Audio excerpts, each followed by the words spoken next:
guys, and welcome to another build video.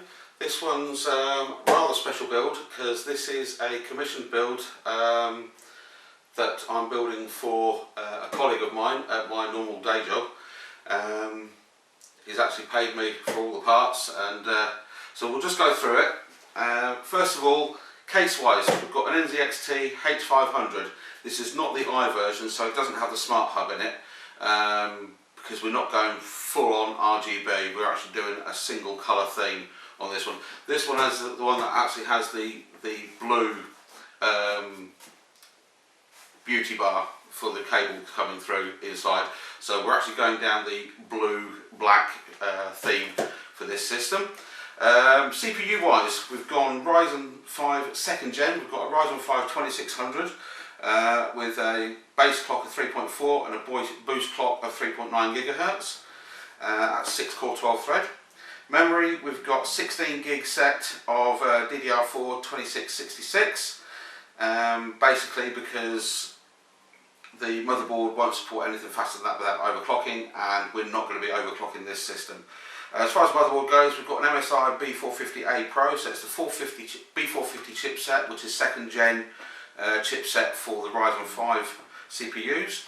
Graphics card, we've got an EVGA GTX 1050 Ti 4GB gaming. Very good card. I personally have got the Asus Phoenix edition of the same card in my machine, and I know it works extremely well. Storage wise, for the boot drive, we've got a Crucial BX500 240 gig SSD, and for storage we've got a WD Black 2TB mechanical drive. Power, we've got an Aerocool Integrator MX700, that's 80 plus silver rated, modular PSU, so we're only going to be plugging into that what we actually need to run the system. The graphics card doesn't need PCIe, it draws all its power through the PCIe slot. Cooling wise, we've got 4 Cooler Master Sickle Flow 120mm blue LED fans with maximum 2000 RPM spin speed on them, so we're going to have plenty of cooling in the system. And that is pretty much it. Oh, sorry, just one other thing. For beautification, we have actually got sleeve cable extensions from Shack Mods. We've got a 24 pin, and we've got a 4+4 pin for the EPS, and we've also got front panel extensions. So, you know, all the cables that come through, apart from obviously the ones for the front USB, which unfortunately there's nothing we can do about those because I can't get extensions for those, but all the other cables that come through from the back of the case into the motherboard will be the nice dark blue to match up with the blue LED fans and the blue beauty bar inside the case. So that's it. We'll get everything unboxed. We'll get the CPU and the RAM mounted in the motherboard, and then we'll prep the case. We're just going to time lapse the entire build, and then at the end of it I'll do some beauty shots of the completed build, and we'll run some benchmarks as well. We'll run Firestrike 3D, Heaven benchmark, and also definitely Cinebench on not only the CPU but also on the GPU, see what sort of scores we get on there. So without further ado, let's get on with the build.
windows in. But before we do any of that, let's make sure we actually get a post. And if we do, we'll go into the BIOS and we'll just check and make sure that it's reading all the RAM correctly, it's reading the correct CPU, and yeah, we'll go from there. So, fingers crossed. Well, it powers up, that's always a good start. And am I going to get a BIOS? Oh, I'm getting an output.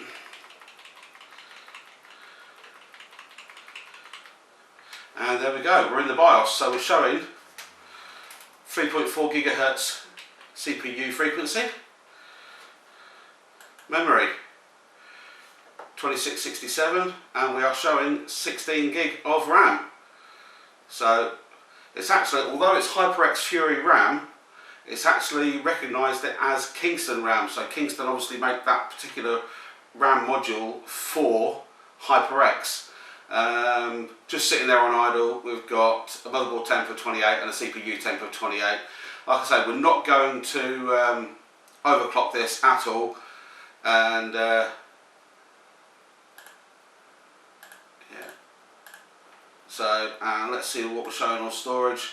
So yes, there we go, we're showing the Western Digital 2 GB drive, and we're also showing the crucial 240 GB, sorry, Western Digital 2 TB, and the crucial 2 GB or 240 GB drive as the boot. So yeah, it's all showing correct. So, and we're also showing up there correct AMD Ryzen 5 2600 6-core processor. So we're all fine and dandy, everything is present and correct. So we are going to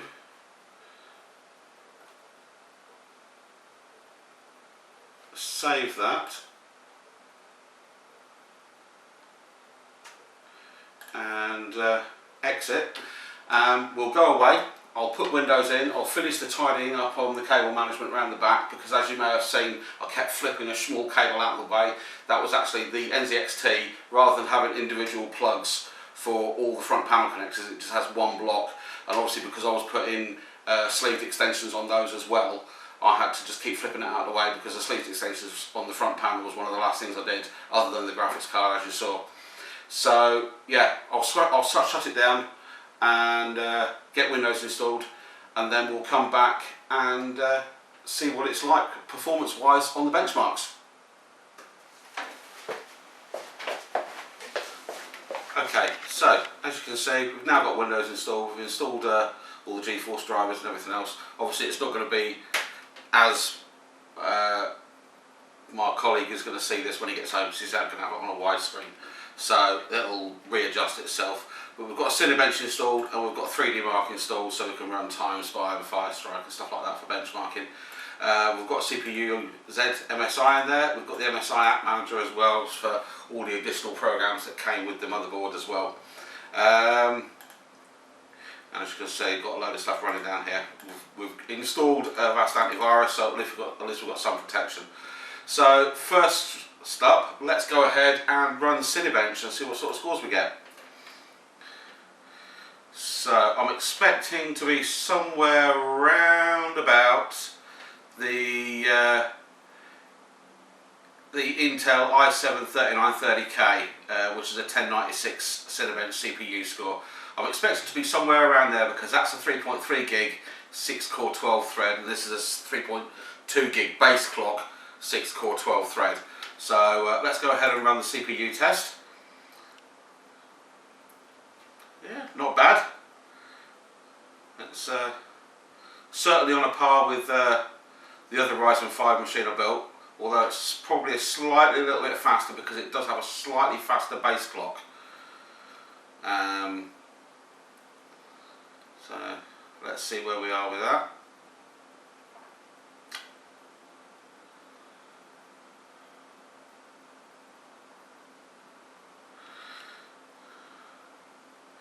And our final score is 1248, which is about 150 points above that i7 CPU. So yeah, we've done quite well there.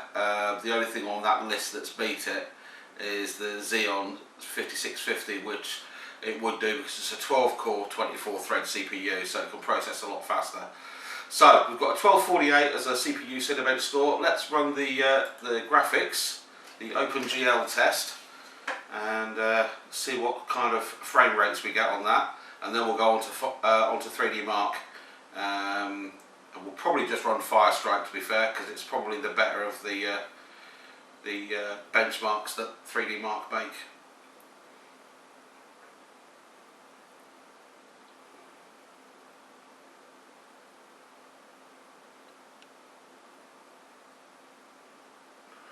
So, quite fluid, not noticing much stuttering on there at all. Graphics are quite well rendered.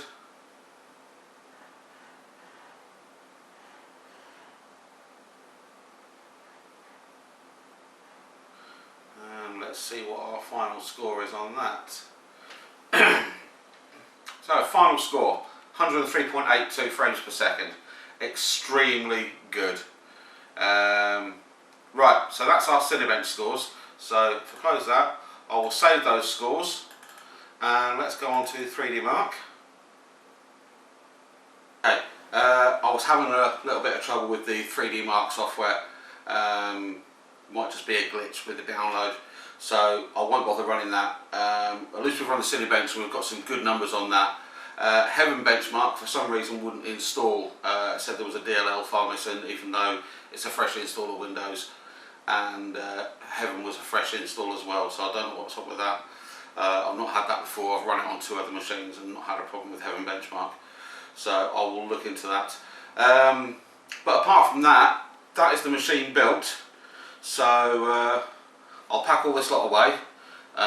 We'll do some nice beauty shots of the machine as it is finished, and then we'll get it all packed away, ready to deliver to Lewis, and hope he's extremely happy with his £1,000 gaming machine. As always, if you like this video, or if you enjoyed this video, please pop a like on it, hit the subscribe button. I will put links to all the suppliers that I used. So there was CCL for the bulk of the unit, there was Shack Mods for the sleeve cable extensions. The Windows did actually come from an eBay seller, so I won't bother linking that. I will actually put a link to the my website on the description as well. So if you're after a gaming PC and you want a quote, hit me up in the comments or follow the link to my website and message me via the website, and I'll get back to you as soon as I can with a quote. Please bear in mind, wherever you are in the country, I'm actually based in Kirkcaldy in Fife, so if you're in London, then please bear in mind that whatever I quote you, there will be obviously shipping added onto that for shipping the machine down to you. But otherwise, you know, if you're fairly local, then I can build it and I can deliver it. But yeah, put my teeth back in. All in all, it's been a relatively good build. I have seen some reviews for the H500, and it was a very good case to build into. I will show the back of the case with the lid off, just to show the cable management. It was quite easy to do because they've got good channeling in the back of the case on these H500s for cable management. You will have seen in the time lapse that I took out the 2 original NZXT fans that were in the back and in the top, because I was swapping them out for the 2 Cooler Master ones with the blue LEDs in, which should be getting picked up in the video here. If not, I'll take the side panel off again, so get the camera in there. And also, you possibly saw the on the inside of the front there was 2 thumb screws, and there's a removable panel to actually mount the fans in the front as well. One thing is, on this case there is no intake at the front of the case. The intake is actually on the back panel here, and there's a strip down the side. I'll show you when I turn the case around. And there is actually a dust filter clipped into the side of the end of the side panel, and that's where the air is drawing in. And actually, if I run my hand down the side of it, I can actually feel the air being drawn in, and I can feel good airflow coming out. because we've got 2 fans drawing in and 2 fans drawing out, we have actually got neutral air pressure, so we shouldn't get too much of a dust issue. So yeah, there we go.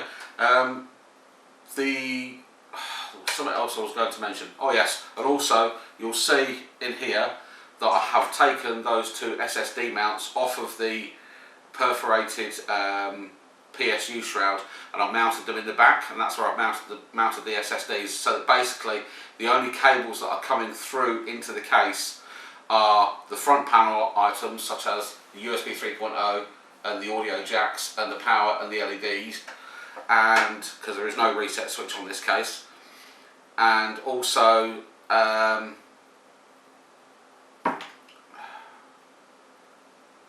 oh, and also obviously the 8-pin EPS and the 24-pin main power supply, which, as you can see, I got in the blue. They match up lovely with the blue fans in the case. So yeah, there we go. So as always, thanks for watching, and we'll catch you in the next one.